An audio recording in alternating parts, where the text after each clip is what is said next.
करण ईतराग विज्ञान नमो ताहि जाते भये चिरंतारि महान। मोक्ष मार्ग प्रकाशक शास्त्र में 6वां अध्याय चल रहा है, जिसमें कुगुरु कुदेव और कुशास्त्र का निरूपण है और दिगंबर जैनों की मुख्यता से है। तो कुगुरु और कुदेव की चर्चा हुई, अब आज कुधर्म की चर्चा होती है। कुशास्त्र की जगह कुधर्म शब्द का प्रयोग उन्होंने ज्यादा किया है। इस कुधर्म के निरूपण में जो चर्चा उनने की है वो गौण रूप से जैनोत्तरों में भी जो कुधर्म की प्रवृत्ति पाई जाती है उसकी चर्चा भी है। वो इसलिए है कि हम दिगंबर जैन समाज के लोग भी उनके बहुत विशाल बहुमत में उनके बीच में रहते हैं, तो उनका प्रभाव अपने पर भी निरंतर आता है। जैसे होली है, दशहरा है, इन पर्वों का असर से अपने जैनी कितने बच पाए हैं, जबकि ये दोनों पर्व अपने जैनियों के से संबंध नहीं रखते हैं, कोई उनका है ही नहीं। इसी प्रकार से जैसे पालना झूलन की इतना महत्व, पंच कल्याणक में जिस दिन भगवान का जन्म कल्याणक होता है उस दिन कुछ मिनटों के लिए पालना झूलन का कार्यक्रम हो जाना अलग बात है, और जैनेतरों में जो चलता है, जैसे पर्यूषण में कई जगह देश में पलना बनाकर भगवान को उसमें प्रतिष्ठित मूर्ति विराजमान करके और हजारों लोग झुलाने आते हैं और लाखों रुपयों का कलेक्शन उसके माध्यम से करते हैं, और वो पैसा का कलेक्शन के साथ जुड़ जाने से फिर उसका रोकना बहुत असंभव है। जिस चीज का संबंध पैसे से जुड़ गया ना, तो उस चीज को फिर बाद में रोकना धर्म की प्रवृत्ति में से सबसे बड़ा बाधक है। कि व्यवस्थापक लोग कहते हैं कि हमें इतनी इनकम हो जाती है, यदि ये नहीं करेंगे तो ये इनकम नहीं होगी, कहां से लाएंगे, बस एक तर्क आ जाता है। गवर्नमेंट के साथ ऐसा हुआ ना कि सबसे पहले जब देश भारत 47 में स्वतंत्र हुआ तो महात्मा गांधी ने शराबबंदी के विरुद्ध कितने आंदोलन किए थे। स्वतंत्रता आंदोलन के साथ ही बीड़ी, सिगरेट, शराब, जो जो खोटी चीजें हैं, तो जब अपना राज्य आ गया तो तत्काल बंद होना चाहिए थी। क्योंकि जब अपना अंग्रेजों के विरुद्ध इस बात का आंदोलन करते थे और उनसे कहते थे, यहाँ तक कि शराब की दुकानों के सामने पिकेटिंग करते थे, उनके विरोध करते थे, लेकिन वही चीजें की चालू की तो कुछ लोगों के दिमाग में ये आया, अब उनके पवित्र भाव से आया कि अपवित्र भाव से आया ये तो वो जाने, कि इसको एकदम बंद करना तो संभव नहीं है, इसलिए इन चीज़ों पर हैवी टैक्स लगा दिया जाए तो ऑटोमेटिक लोग इनका उपयोग नहीं करेंगे। और लोग जनता को समझा दिया कि देखो हम इसका विरोध कर रहे थे ना, इसीलिए हमने इस पर इतना हैवी टैक्स लगा दिया है, अब कोई नहीं पिएगा, माने हमने आपकी मांग पूरी कर दी। जनता को भी तो लगा एक दफे तो कि भाई एक तो ये पिएंगे, इन पे कंट्रोल होगा और वो पैसा आएगा तो वो जनता के सबके बड़ा कल्याण के काम आएगा, वो थोड़ी कि शराब के लिए ही काम आएगा। और पैसे जब पहले मिलने की बात होती है तो सबको अच्छी लगती है। ऐसे धीरे धीरे हर साल कोई होता रहा 2-4 साल 10 साल तक, कि उनका टैक्स सिगरेट पर, बीड़ी पर और शराब पर इतना टैक्स बढ़ता गया कि जो 1 रुपये की एक बोतल थी वो 100 रुपये की एक बोतल हो गई। माने उसमें जो है 1 रुपये की बोतल तो 5 रुपये में हुई, लेकिन 95 रुपया टैक्स हो गया। और हम कहते हो गवर्नमेंट कितनी निर्दयता से कुचलती जा रही है शराब को, सिगरेट को। परिणाम क्या हुआ कि जब बाद में आया कि ये तो घट नहीं रही है, तो बराबर बढ़ ही रही है, हम कितना ही टैक्स लगाएं लेकिन ये तो लॉटरी और शुरू हो गई, उससे भी गवर्नमेंट को इनकम होने लगी, जुआ शुरू हो गया। अब बस वेश्याओं की दुकानें गवर्नमेंट की तरफ से खुलना ही बाकी रह गई, उनके और ठेके दिए जाएं, मांस का तो चल ही रहा है। तब फिर इसके विरुद्ध आवाज आई, यहाँ राजस्थान में ही जो अपने गोकुल भाई भट्ट थे, उन्होंने बहुत अनशन मनशन किए, बहुत आंदोलन किए कि किसी तरह से शराबबंदी हो। गुजरात में तो शराबबंदी हुई भी, कई जगह हरियाणा में हुई, फिर बाद में खुल भी गई। तो एक ही तर्क दिए जाने लगा कि यदि हम शराब को बिल्कुल बंद करेंगे तो इससे जो इतना रेवेन्यू प्राप्त होता है, अरबों रुपया जितना हमें टैक्स प्राप्त होता है, उससे आधे से ज्यादा हिस्सा इसमें से प्राप्त होता है, वो कहां से आएगा? बोलो बता दो। अब आप लोग वो टैक्स देने को तैयार हो जाओ। कौन जो शराब नहीं पीते हैं, गवर्नमेंट कहती है जो हमें शराबी लोग देते हैं वो पैसा आप दो, तो हम इन शराबियों को शराब नहीं पीने की बात की सोचें। तो वो जो चीज हमने शराब को बंद करने के लिए की थी, अब वो हमारे गले का फंदा बन गई कि अब किसी कीमत पर वो शराब को हम बंद नहीं कर सकते। ये बहुत बड़ी समस्या खड़ी हो गई। फिर भी कुछ प्रांतों में जो आदर्शवादी नेता थे, कुछ थोड़े बहुत गांधी जी के विचारों के बचे थे, उनने कहा हम तो लागू करेंगे। जैसे गुजरात में किया, उधर कर्नाटक में किया, इधर हरियाणा में किया, 2-4 जगह हुआ। तो उन प्रांतों को ये तकलीफ खड़ी हुई कि उनका रेवेन्यू तो आना बंद हो गया और अड़ोसी पड़ोसी राज्यों से वहां तो शराबबंदी थी नहीं, तो खूब शराब आने लगी और बिकने लगी चोरी छिपे। तो शराब तो बंद हुई नहीं और रेवेन्यू पड़ोस की गवर्नमेंट को मिलने लगा। अब उसको रोकने के लिए इन्हें एक्स्ट्रा पुलिस की व्यवस्था, तो एक्स्ट्रा और व्यवस्था का खर्चा और माथे पड़ा। खैर वो भी किया तो भी उसमें सफल नहीं हुए, क्योंकि पाकिस्तान की बॉर्डर को अपन सील नहीं कर सकते हैं, तो हरियाणा की और राजस्थान की बॉर्डर को कैसे सील करें, गुजरात की और राजस्थान की बॉर्डर को कैसे सील करें? एक एक गांव में कितनी कितनी लंबी, हजारों मील लंबी बॉर्डर है। आखिरकार वो फेल हो गई और उन गवर्नमेंटों को भी दोबारा शराब चालू कर दी। तो जो चीज उस वक्त पहले ही दिन एक झटके के साथ एक कह देते कि नहीं हमारे यहां शराब चलेगी ही नहीं किसी कीमत पर, तो उससे रेवेन्यू से नहीं जुड़ती, फिर जो भी टैक्स लगते धीरे धीरे जिस पे लगते लगते आते आते किसी देश की ही होती।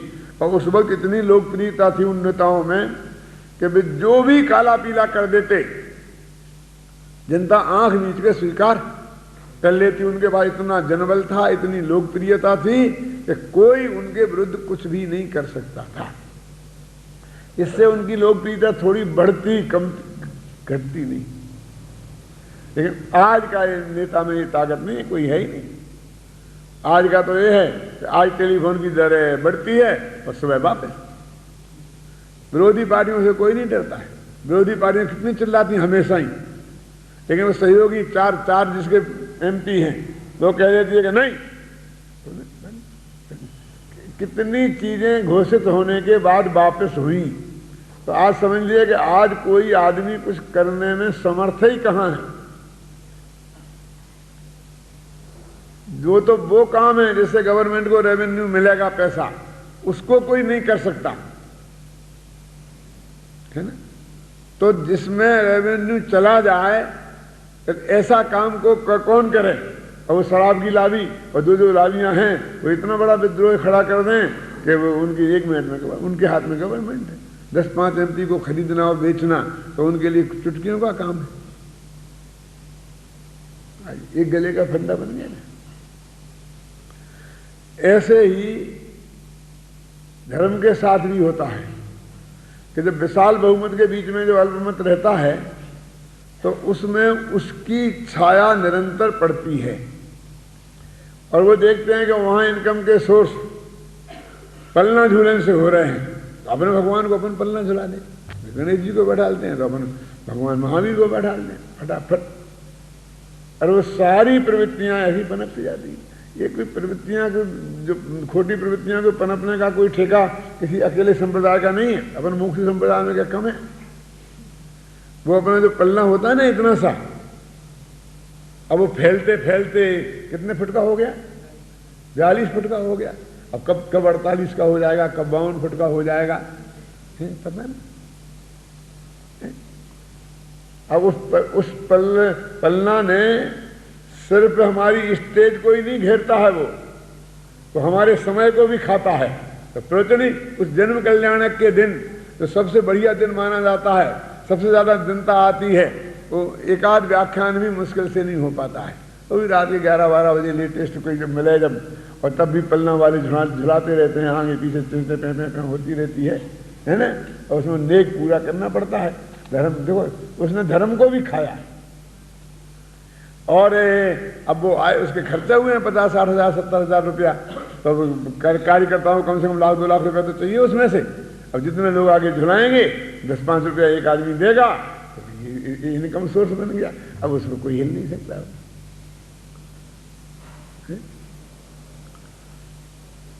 ये इसमें लिखा है, आप पढ़ाओ, देखो मैं बताने जो बात कहने वाला हूं।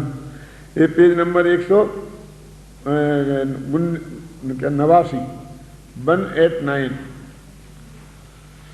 तथा कोई भक्ति आदि कार्यों में हिंसादिक पाप बढ़ाते हैं तो गीत नृत्य गानादिक व इष्ट भोजनादिक व अन्य साधारणियों द्वारा विषयों का पोषण करते हैं। देखा कहने लगा, कुतूहल प्रमादादि रूप प्रवर्तते हैं। वहां पाप तो बहुत उत्पन्न करते हैं और धर्म का किंचित साधन नहीं है। वहां धर्म मानते हैं, सो सब कुधर्म है। देख लेना सब। ये थोड़ा मीठा गला क्या हो गया महापाप के उदय से। यदि नहीं होता जी अपने को, तो कम से कम इसमें अपन कृतकार्य अनुमोदना से नहीं जुड़ते। अब एक खोटी इस प्रवृत्ति के विरुद्ध यदि एक आध वाक्य कभी आ जाए तो बर्छी जैसा अंदर में घुटता है। ऐसा लगता है कि मेरे के विरुद्ध कहा जा रहा है। क्योंकि अज्ञान के विरुद्ध, खोटी प्रवृत्ति के विरुद्ध है, ऐसा कोई नहीं मानता। वो समझता है मेरे विरुद्ध कहा है, वो पंडित समझता है मेरे विरुद्ध कहा जा रहा है, वो नाचने वाला समझता है मेरे विरुद्ध कहा जाता है।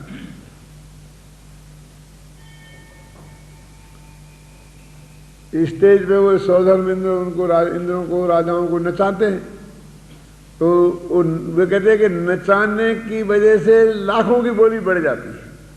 तो 1 लाख में नचा रहा था वो 5 लाख में बन जाता है, क्योंकि उसे नाचने का मौका मिलेगा 2 मिनट स्टेज पे। और इस लोभ से वो नाचने की प्रवृत्ति बंद नहीं हो सकती, वो पैसे से जुड़ती जाती, वो सब चीजें पैसे से जुड़ती जाती। क्या करें बोलो? ये टोडरमल जी की बात है। इसको कौन संभालेगा इस झंडे को? ये टोडरमल स्मारक ट्रस्ट में रहने वाले लोग संभालेंगे, टोडरमल महाविद्यालय में पढ़ने वाले लोग संभालेंगे, पढ़ाने वाले लोग संभालेंगे। और यदि कुएं में आग लग जाएगी तो क्या होगा? वे ही उन प्रवृत्तियों में बहने लग जाएंगे, वे ही उन प्रवृत्तियों को प्रोत्साहित करने लग जाएंगे, तो क्या होगा? समझना, विचार करने की बात है। तो इस बात को करने वाले शत्रु होते हैं और वे बहुमत में हो जाते हैं नाचने गाने वाले।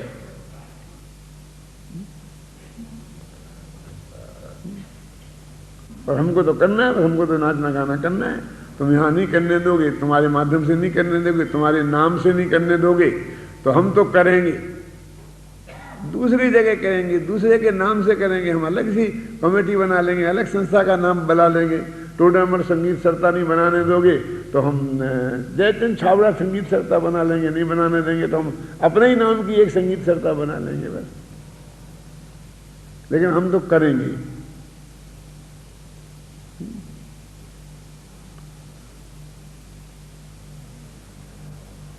तो इसलिए मैंने इनमें कुछ निशान लगाए हैं, सिर्फ इसलिए लगाए हैं कि भाई जो जैनेतरों में कुधर्म की प्रवृत्तियां हैं उनकी चर्चा से हमको क्या लाभ है।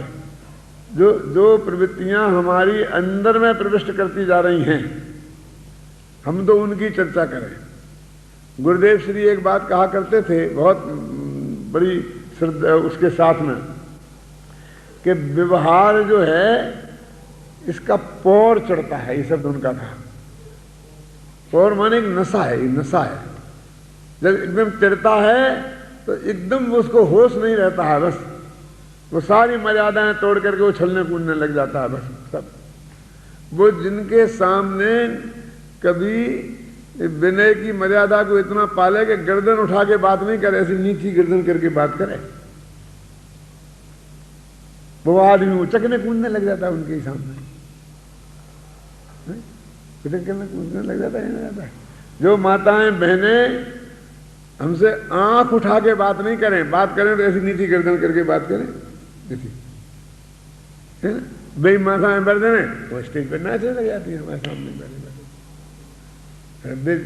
तो हम अपने हमको नीची गर्दन करनी पड़ती है, हम नीची गर्दन करके बैठ जाते हैं, क्या करें। दो में से एक की तो गर्दन नीची होनी ही होनी है। इसे पौर चढ़ता है और एक को देख के दूसरे को, दूसरे को देख के तीसरे को, और परस्पर आचार्य तो करते हैं।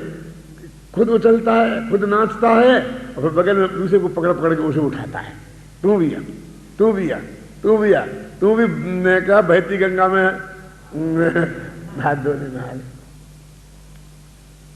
मेरे चित्त को इस प्रवृत्ति ने एक सेकंड भी कभी आकर्षित नहीं किया और एक सेकंड मेरे चित्त को वो बर्दाश्त नहीं है।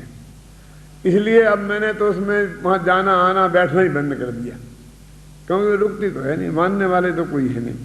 अब अपने को आएगा तो अपन बार बार उसको बोलेंगे तो इरिटेशन पैदा होगा। और अभी तो भाग्य से टोडरमल जी बोल रहे हैं, टोडरमल जी की तरफ से सब बात आ रही है, इसलिए अपने चर्चा करते हैं। लेकिन ये बात बहुत गंभीरता से विचार करने की है कि व्यवहार तो ऐसी घास के समान है कि जो बिना पानी दिए, बिना कोई उसकी सुरक्षा किए और अपने आप इतनी उगती है कि उसे उखाड़ उखाड़ के फेंकते परेशान होते हैं।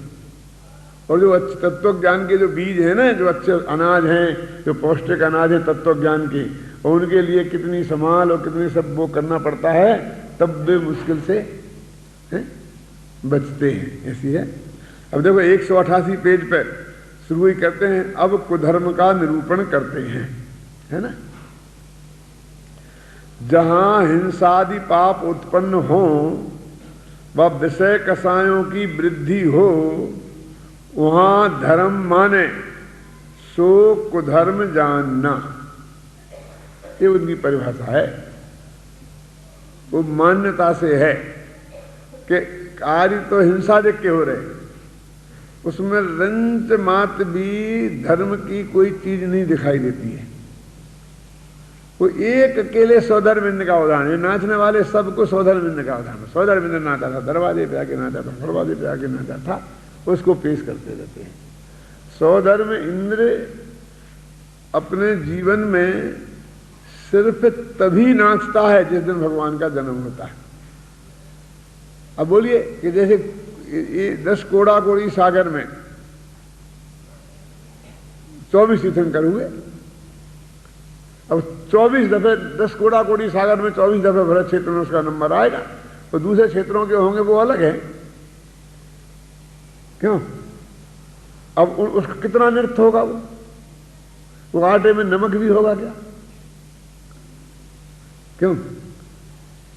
तो 24 बार कितना, 10 कोड़ा कोड़ी सागर में, और उनके नाम पर तुम अपनी 60-70 वर्ष की जिंदगी में यदि उसके अनुपात में तेरे को नापने की परमिशन दी जाए तो कितने सेकंड की मिलेगी वो, क्या क्या बोलेगा वो अनुपात। सौधर्मिंद की बराबरी के अनुसार तेरे को परमिशन दी जावे कि इतना तू भी नाच ले, तो कितनी मिलेगी। और ये नाचने वाले जिंदगी में फिर कितना नाचते हैं, धर्म के नाम पर जितना वो धर्म करते हैं उनका 90% उनका नाचने में ही जाता है, उनका गाने में ही जाता है 90%। वो तत्व ज्ञान भूल ही जाते हैं।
इधर किसी डॉक्टर से लेकर गले में इंजेक्शन लगवाना पड़ेगा कि जिसमें मेरे जैसा गला हो जाए, जिनका कल्याण हो जाए।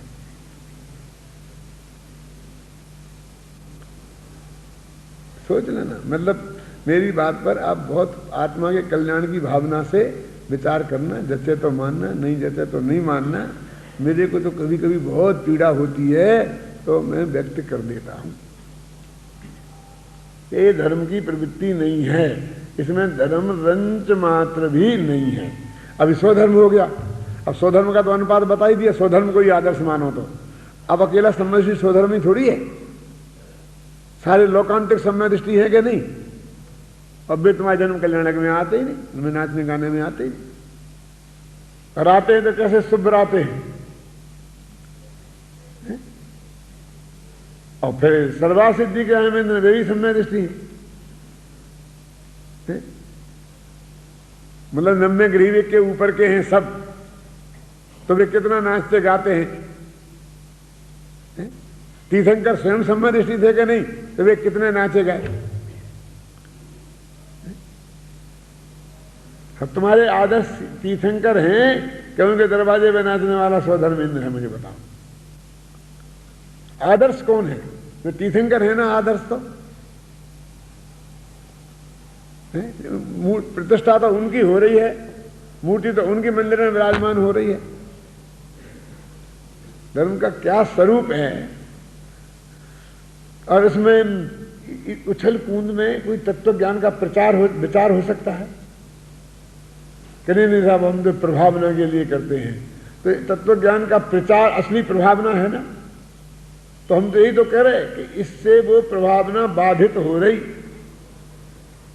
तो तत्व ज्ञान की प्रभावना के लिए जो लाखों रुपए का खर्च करके इतना बड़ा फंक्शन किया, उसका तुम मेन समय तुम खा गए, और वो तत्व ज्ञान का प्रचार नहीं होने दिया।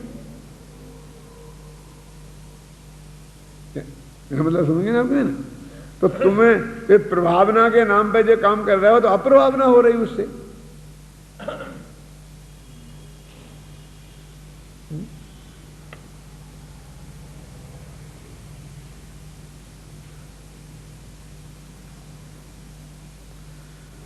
तो ना देखो, अब ये लगा ना, यज्ञादि क्रियाओं में महाहिंसादिक उत्पन्न करें, बड़े जीवों का घात करें और इंद्रियों के विषय का पोषण करें, तो उन जीवों में दुष्ट बुद्धि करके रौद्र ध्यानी हो, तीव्र लोभ से औरों का बुरा करके अपना कोई प्रयोजन साधना चाहें, ऐसे कार्य करके वहां धर्म माने सो कुधर्म है। अभी जैनेतरों पर भी जाने की जरूरत नहीं है कि जैनियों में भी ये सब चीजें घुस गई कि नहीं घुस गई हैं। आज हम पे ये आरोप है कि तुम हवन यज्ञ में अग्नि में क्यों नहीं करते। जो नहीं करना अपराध हो गया, और करना जहां हजारों जीवों की हिंसा होती है वो धर्म हो गया। और हमें सफाई देनी पड़ रही कि नहीं साहब हम तो करते थे, हमें कोई ऐतराज नहीं है। अरे आप कोई ऐतराज नहीं तो आप लिखित दे दो, मेरा ऐतराज नहीं है। मैंने क्या हो गया है कि शीलवती को सफाई देनी पड़ रही, अहिंसक को सफाई देनी पड़ रही है। कि तुम पूजा में धर्म मानते कि नहीं मानते? हाँ साहब हम तो मानते हैं, हमें सफाई देनी पड़ रही है। हम तो निश्चय नहीं की अपेक्षा कहा है कि वो शुद्धोपयोग की अपेक्षा पाप है। अब हम सत्य कह रहे हैं तो हमें अपना बचाव करना पड़ रहा है, और उस राग को धर्म बता रहे हैं वो न्यायाधीश बन गए। क्यों पुरुषोत्तम बाबू, ये बात सच्ची है कि नहीं? यानी परम सत्य, परम पवित्र आचरण। हम हवन में धूप नहीं, अग्नि में धूप नहीं डालते हैं, तो इसमें हमारा कौन सा अपराध है कि हमने हिंसा करी, कि झूठ बोले, कि चोरी करी, कि दूसरे की माँ बहन को छेड़ा, कि हमने परिग्रह जोड़ा, कि इनकम टैक्स चुराया, कि सेल टैक्स चुराया। ये कौन सा अपराध है? ये इनकम टैक्स सेल टैक्स चुराने वालों को तो कोई पूछता नहीं है, उनसे तो कोई पूछता नहीं है। उनके तो हर सभा में अभिनंदन होते हैं, वही लोग बुला बुला करके। क्यों नाराज में? तो सच्ची बात कर रहा हूं। और अरे हम क्या कि हम उस धूप में नहीं डालते अग्नि में, इसलिए हमारे लिए जवाबदार चलो बहुत अंदर हमारा ये पाप हो गया।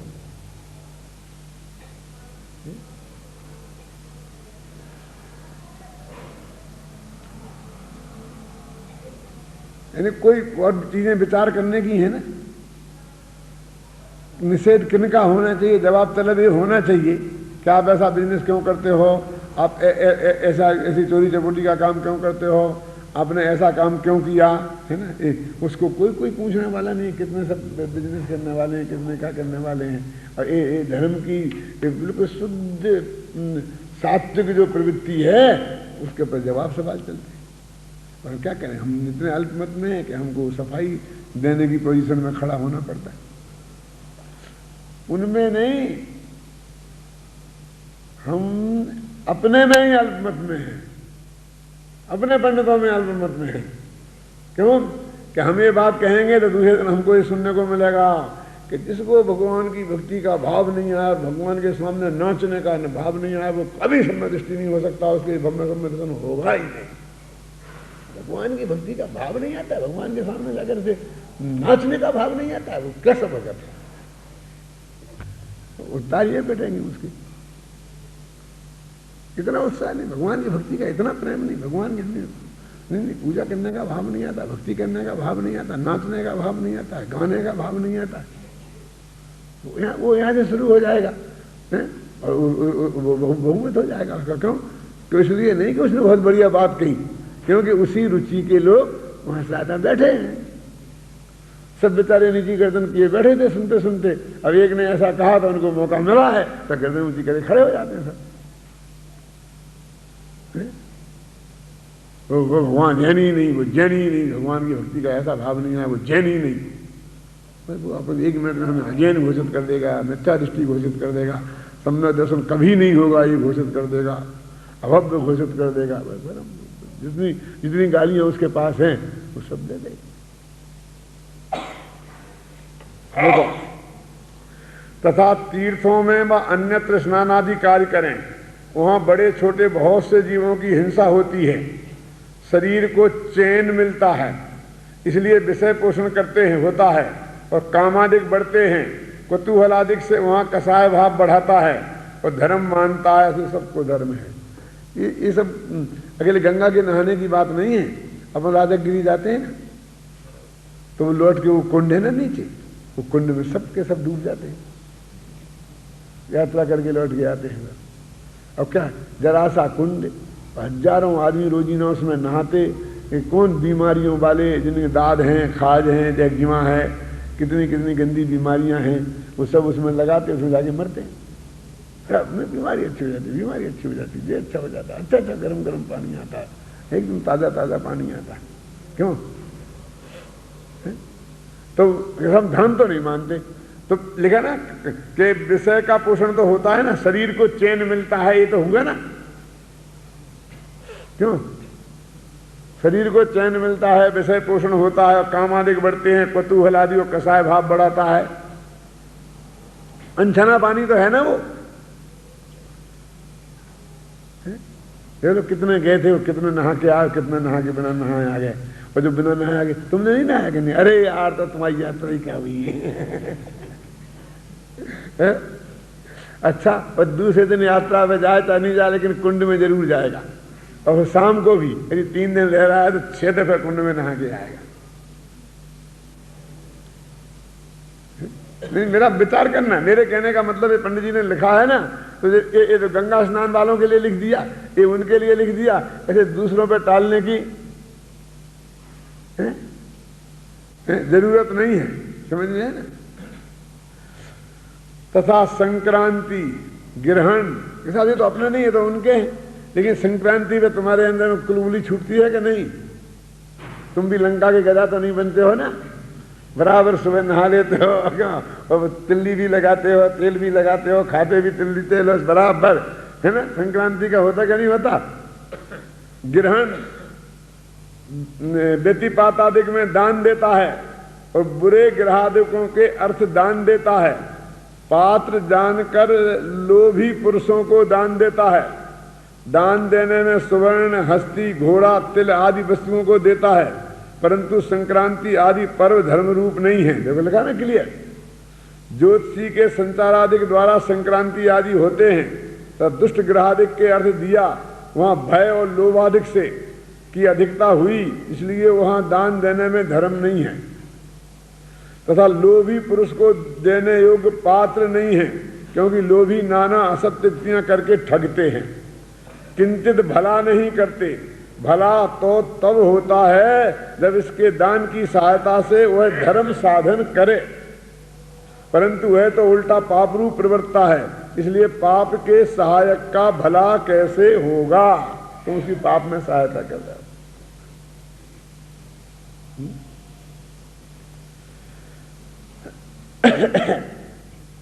एक तर्क बहुत दिया जाता है, मैं नाम नहीं कौन देते हैं, लेकिन बहुतों के मुख से मैंने सुना है। तो वो क्या कहते हैं, देखो साहब, ऐसे बैंक तो बहुत हैं कि आप उनमें पैसा जमा कराओ तो आपको मिल जाए, जोड़ा मिल जाए, दूना मिल जाए, आपके बाल बच्चों को मिल जाए। लेकिन ऐसा बैंक है कोई कि आपको इस भव में जमा कराओ निहाल जी, और अगले भव में आपको मिल जाए। हाँ, ऐसा बैंक भी है, वो हमें दान दो तो अगले भव में। बहुतों को सुने झूठे झूठे आपको लोभ दिला करके, झूठे मतलब मान बढ़ा करके, लोभ पैदा करके, मान सम्मान का वो लोभ पैदा करके और दे देते हैं, बोल लेते हैं, कहते निरंतर। वो कुछ लोग इसमें ही माहिर हो जाते हैं, अब वो अपने इसमें बड़ा अपने को बड़ा समझते हैं। देखो रैन सहार में लिखा है कि सत्पुरुषों को दान देना कल्प वृक्षों के फलों की शोभा के समान है, शोभा भी है और सुखदायक भी है। तो लोभी पुरुषों को दान देना होता है तो सब अर्थात मुर्दे की ठटरी की शोभा के समान है। शोभा तो होती है परंतु मालिक को परम दुखदायक होती है, इसलिए लोभी पुरुषों को दान देने में धर्म नहीं है। तो द्रव्य तो ऐसा देना, ये बहुत मार्मिक है 3 पंक्तियां। द्रव्य तो ऐसा जाना चाहिए कि जिससे उसके धर्म बढ़े, परंतु स्वर्ण हस्ती आदि देने से हिंसादिक उत्पन्न होते हैं और मान लोभादिक बढ़ते हैं, उससे महापाप होता है। ऐसी वस्तुओं को दान देने से पुण्य कैसे होगा? देखो मैं कोई किसी की निषेध रूप बात नहीं करता हूं, लेकिन तुलना की दृष्टि से आपसे बात करता हूं। जैसे आपने मोक्ष मार्ग प्रकाशक किसी को दान में दिया तो क्या करेगा उसका? वो अध्ययन के अलावा क्या करेगा? कह रहे साहब आजकल कोई पढ़ते नहीं, घर में जाके रख देते, घर में रखा रहेगा ना, तो आज नहीं तो उस दिन पड़ेगा जिस दिन बेड रेस्ट हो जाएगी, कमर टूट जाएगी तो डॉक्टर बैठा देगा कि नहीं बैठो, उस दिन पड़ेगा। क्यों? वो नहीं पड़ेगा तो उसका बच्चा पड़ेगा, पत्नी पड़ेगी, पड़ोसी पड़ेगा, रिश्तेदार आके पड़ेगा, हैं? क्योंकि मर जाने के बाद भी जब तक वो नष्ट नहीं हो जाएगा तब तक वो उसके अलावा पढ़े जाने के अलावा कुछ उसका होगा नहीं। अब इसमें लिखा ना स्वर्ण आदि का नाम, हाथी आदि। अब मैं आपसे कहता हूं कि आपने अपने स्वर्ण दान समझ लीजिए, और मेरे को 11 फुट ऊपर कलशा चढ़ाना है, उसके लिए सोने की जरूरत है, और माताएं बहने ओ फटाफट औरतें देना होता ये मोक्ष मार्ग प्रकाशक के 100 बांटने कहें तो कोई की गर्दन ऊपर नहीं होती है, सब बैठी रहती है। और वो कलशा के लिए, सोना के लिए फटाफट गिन उतर के दी जाती है। वहां क्या होगा? चोरों का मन लल जाएगा। वो क्या करेगा? वो क्या करने, वो क्या होने वाला है उसका? नाराज मत हो जाना भाई, मैं कह रहा हूं, अभी कोई तुम्हारा पंच कराने में है नहीं, कोई कलसा मसा का कोई चक्कर है नहीं, अभी तो क्या लेने दो ना।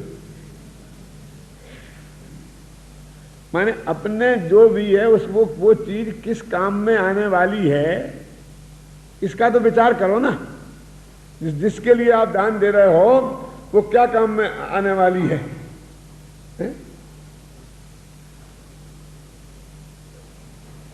तो इसका विवेक नहीं होना चाहिए।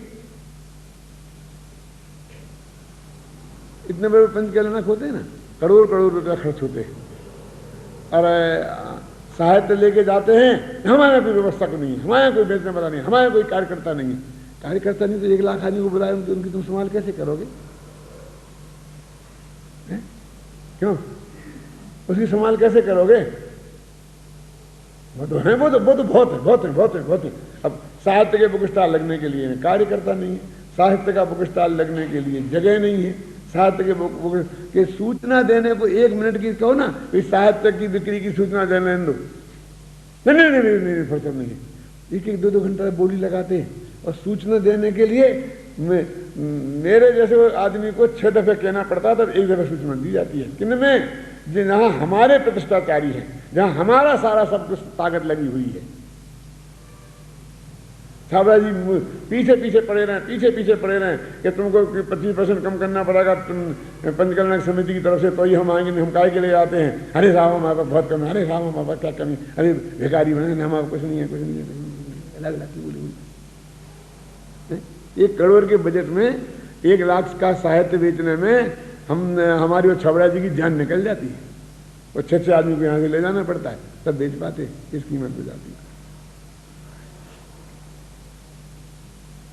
और 99 लाख वो कुछ नहीं, ऐसे पानी जैसा बहता।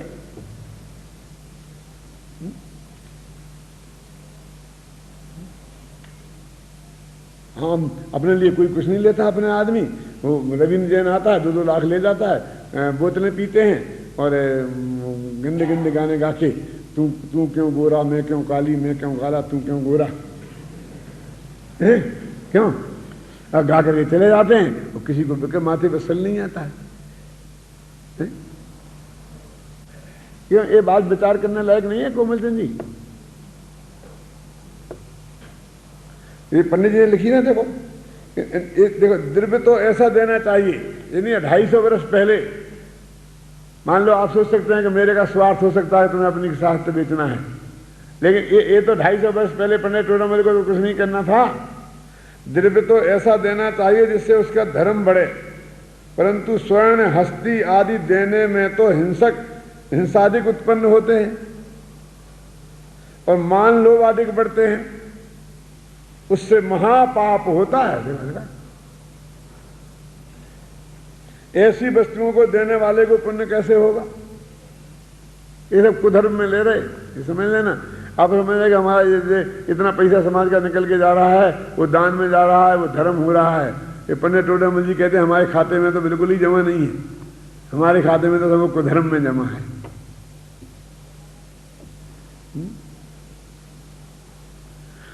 तथा विषयासक्त जीव रति दानादिक में पुण्य ठहराते हैं, छोड़ो ये अपने कोई मतलब नहीं इससे, परंतु वहां प्रत्यक्ष कुशीलादिक पाप हो, वहां पुण्य कैसे होगा? तथा युक्ति मिलाने को कहते हैं। वह स्त्री संतोष प्राप्त करती है, सो स्त्री को विषय सेवन करने से सुख पाती ही है। शील का उपदेश किस लिए दिया? रति काल के अतिरिक्त भी उसके मनोरथ न प्रवर्तन तो दुख पाती है, सो ऐसी असत्य युक्ति बनाकर विषय पोषण करने का क्या उपदेश है? इस प्रकार दया दान व पात्र दान के सिवा अन्न दान देकर धर्म मानना सब कुधर्म है। कितना लिखा देखो, एक तो दया दान, कोई भूखा हो तो रोटी दे देना, वो तो ठीक है, और एक पात्र दान, ये मुनिराज हैं जो धर्मात्मा जीव हैं, तो उनकी आजीविका की व्यवस्था कर देना, बस वो चाहिए। ये 2, इनके अलावा अन्न दान देकर धर्म मानना वो सब कुधर्म है। तथा वृतादिक करके वहां हिंसादिक व विषयादिक बढ़ाते हैं, परंतु वृतादिक तो उन्हें घटाने के अर्थ किए जाते हैं। तथा जहां अन्न का त्याग करें और कंद मूलादिक का भक्षण करें, वहां हिंसा विशेष हुई और स्वादादिक विषय विशेष हुए। ये अपने जैन समाज की बात करता हूँ। ये 10 दिन के उपवास के दिन ये पुरस्कार दिए जाते हैं ना, और सम्मान किया जाता है बाबू साहब, उनसे कोई ये पूछता है कि वे आलू जमी कंद खाते हैं क्या नहीं, कि वो रात्रि में खाते हैं क्या नहीं? वो परिश्रम 10 दिन के उपवास कर लेते हैं और बाकी के दिन सब चलता है, दिन और रात में कंद मूल भक्षण है, कुछ नहीं। क्यों? तो यदि वो जिनके रात्रि भोजन चलता है, कंद मूल भक्षण चलता है, उनको उनके उपवास करने पर उन्हें पुरस्कृत किया जाना चाहिए, बोलो उचित है क्या? मैं आपसे पूछता हूँ, ये बात पूछने की जरूरत है क्या नहीं है? क्या उसका जीवन धर्ममय है क्या? अकेले 10 ही दिन धर्ममय हुए हैं, अब वे भी कैसे धर्ममय हुए होंगे तो भगवान जानता है। कि अपन जानते हैं, अपन आंखों से दिन रात देखते हैं क्या होता है। उसने 10 दिन के उपवास किए, माने एक परिश्रम व्यर्थ में चला गया। क्यों? कि ना उसने प्रवचन सुन पाए हैं, ना उसने और धार्मिक क्रिया की है, ना उसने स्वाध्याय किया है, बस अधमरा जैसा पड़ा रहा और दिन पूरा किया है।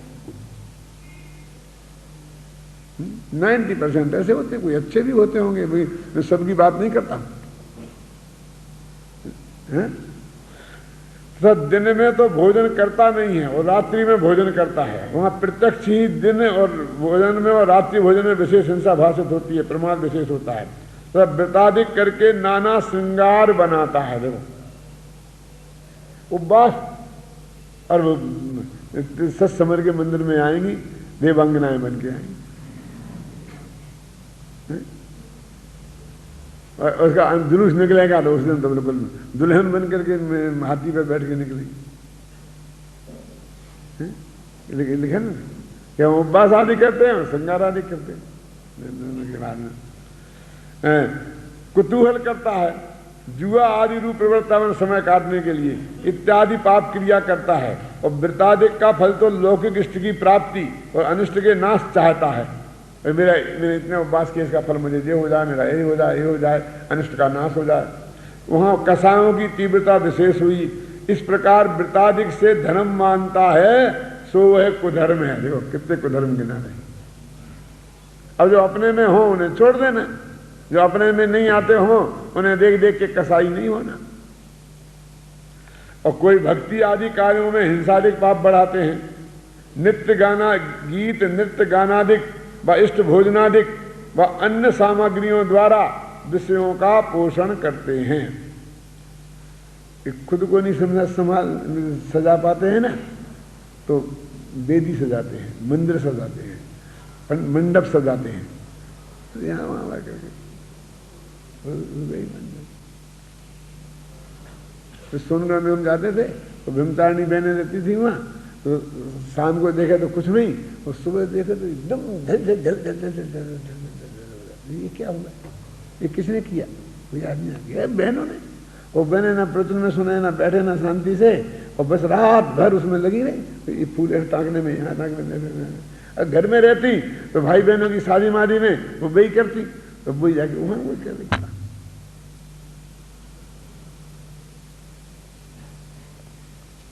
ठीक है, थोड़ा सा आटे में नमक जैसा चलता है, अच्छी बात है वो, अपना उत्साह दिखाने के लिए।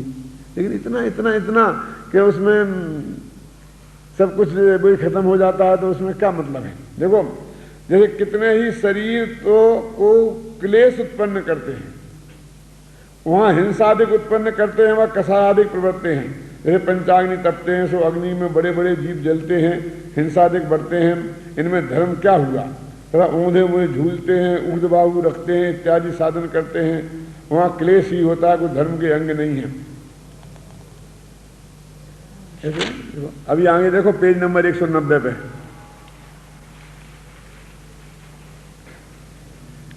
इसी प्रकार अन्य भी बहुत से कुधर्म के अंग हैं। कहां तक कहें? जहां विषय कसाय बढ़ते हों और धर्म माने सो सब कुधर्म जानना।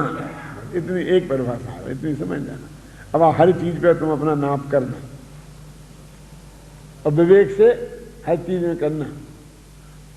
कहता ना, धर्म न बाड़ी नीपजे, धर्म न हाटे बिकाय, धर्म विवेके नीपजे, जे समझे ते खाए। धर्म खेत में पैदा नहीं होता, बाड़ी में उत्पन्न नहीं होता। बाड़ी माने खेत। धर्म न हाटे बिकाय, धर्म बाजार में नहीं बिकता है। तो धर्म विवेके नीपजे, धर्म विवेक से उत्पन्न होता है। और जे समझे ते खाए, जो लोग इस बात को समझेंगे वे धर्मात्मा हो जाएंगे। तो समझ लो इतनी सी बात है कि हर काम में विवेक चाहिए। अब पंडित जी कहते देखो काल का दोष। क्या करे, काल पे ही दे दोष और बेचारे पे, और क्या करें? देखो काल का दोष। जैन धर्म में भी कुधर्म की प्रवृत्ति हो गई है। ये जो खोटी जो परंपराएं हैं ना, ये एक दूसरे को देख देख के बहुत अपनाते हैं। अपन दूसरे के पंचकरण देखने जाते, काहे के लिए गए, देख तो आए ये लोग कैसा करते हैं। तो वहाँ जो खोटी प्रवृत्ति होगी ना, जो पैसा कमाने की, नाचने गाने की, उसको फटाफट नोट करके वो यहाँ अपनाना शुरू कर देंगे। अपने में आएंगे दूसरे, तो वो यहाँ से जो आदर्श प्रवृत्ति है ना, उसको नहीं, वो खोटी प्रवृत्ति का प्रचार बहुत तेजी से होता है। एक जगह शुरू होगा तो फटाफट फटाफट देखते देखते देखते सब शुरू कर देंगे। अच्छी प्रवृत्ति का नहीं होता है ना। देखो काल का दोष। अब कल इदल जी आए थे, परसों बैठे थे हमारे यहाँ, तो इतना दुख प्रकट कर रहे थे, बोले मुझे तो सांस्कृतिक कार्यक्रम नाम की कोई चीज ही पसंद नहीं है, बिल्कुल एक इतना भी, ये नाचना गाना ये सब इतना विरुद्ध, इतना दुख प्रकट कर रहे थे। तो उनके भी आप कहते कितना कहूं और क्या कहूं, कैसे कहूं, सब जानता है देश, कुछ कौन सुनता है, इतना बोल रहे।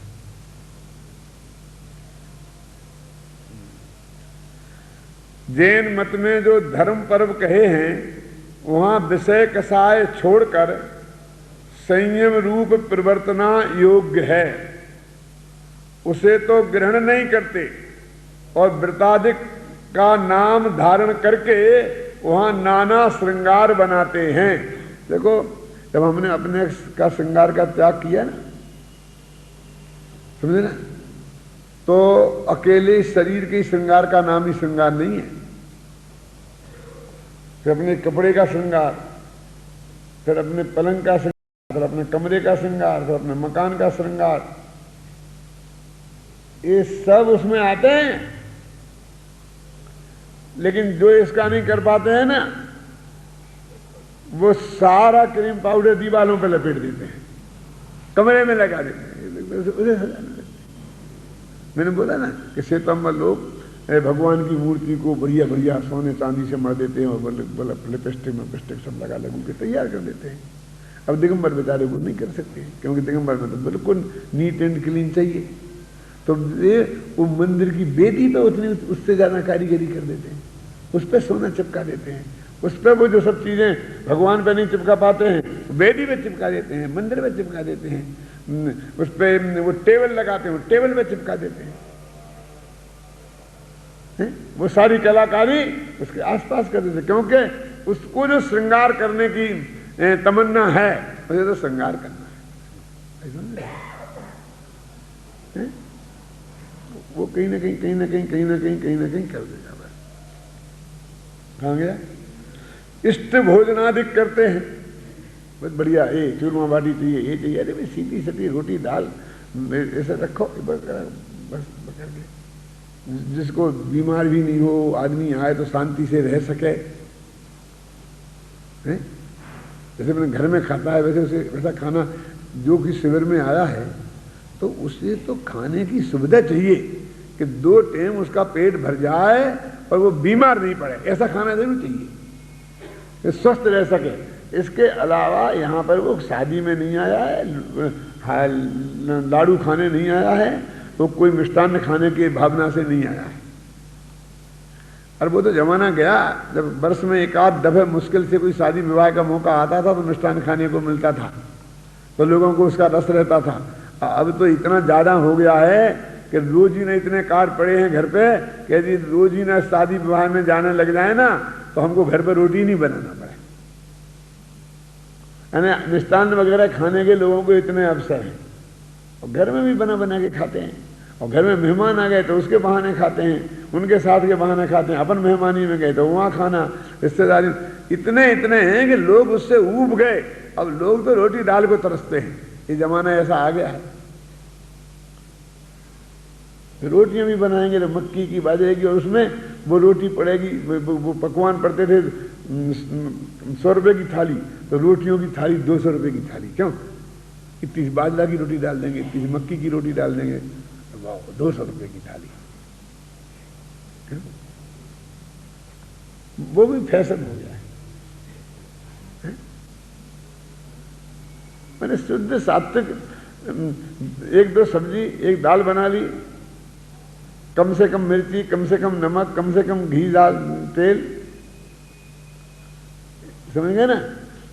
और चावल शुद्ध सात्विक बना दिया, वो रोटी बना दी, इससे बढ़िया, इससे बढ़िया खाना और क्या होता है। मुझे तो आज तक इससे बढ़िया खाना कोई देखा नहीं। और हर काम में यदि किसी ने ये व्यवस्था जुटा दी तो उससे बढ़िया कोई व्यवस्था नहीं है। लेकिन नहीं, लोगों को, खाने वालों को भी रंग, खाने वालों को भी रंग, और बढ़िया बढ़िया खिला करके तुम चूरमा बाटी खिला देते हो ना, उस दिन हमारी सवाक बेकार हो जाती है। क्यों खावड़ा जी? उस दिन सबको नींद आने लगती है, सो जाते हैं, सवाक गड़बड़ हो जाती है।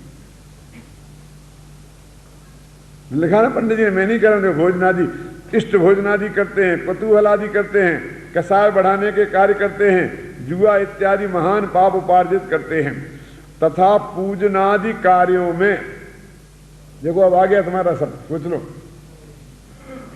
पूजनादि कार्यों में उपदेश तो यह था कि साबद्ध लेशो बहु पुण्य राशि दोषाय नालम, बहुत पुण्य समूह में पाप का अंश दोष के अर्थ नहीं है ना।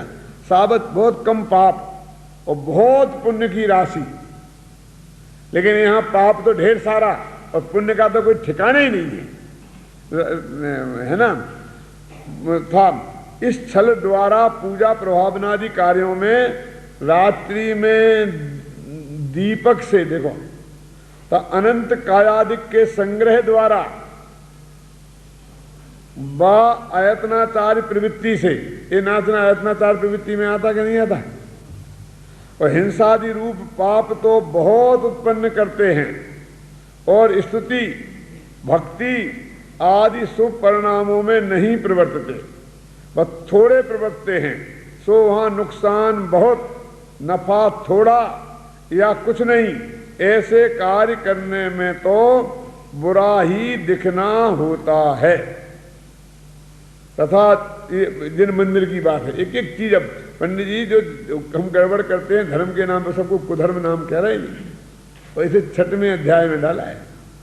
वो समझ की जो भूल है वो 7वें अध्याय में, जो क्रिया की भूल है वो 6वें अध्याय में दिगंबरों की है। ये क्रिया की भूल है वो 6वें अध्याय में बाबू साहब, और समझ की भूल है वो 7वां अध्याय आएगा। इसलिए मैं उसको बोलता हूँ पंडितों की भूलें। अब ये भी पंडितों की भूलें हैं, ये प्रतिष्ठाचारी टाइप पंडितों की भूलें हैं, ये पूजा पाठ वाले पंडितों की भूलें हैं, ये स्वाहा स्वाहा वाले पंडितों की भूलें हैं, और वे आत्मा की बातें करने वाले पंडितों की भूलें हैं। ये सब पंडित टोडरमल जी ने किस कीमत पर ये सब चीजें हमें निकाल के दी हैं, और बहुत गंभीरता से विचार करने की चीजें।